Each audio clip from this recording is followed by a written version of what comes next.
For over 30 years, I've been a writer, crafting textbooks, essays, and scripts. But my very first published piece was in my school paper when I was just 6.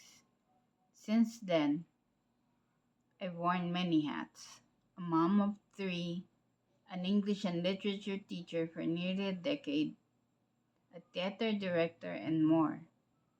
But no matter what else I do, writing has always been my passion and my true calling. 3 years ago, I suffered a stroke, and though I still can't walk on my own, my doctors encouraged me to return to writing, even making it part of my therapy. And I'm so glad they did. Today, I'm honored to be recognized as a top author on platforms like Letterboxd, Good Novel, Dreamy, and iReader.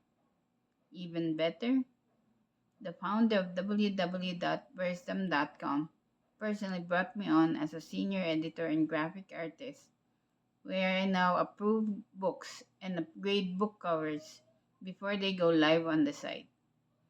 Life may have thrown me many challenges, but my love for storytelling, that's unstoppable.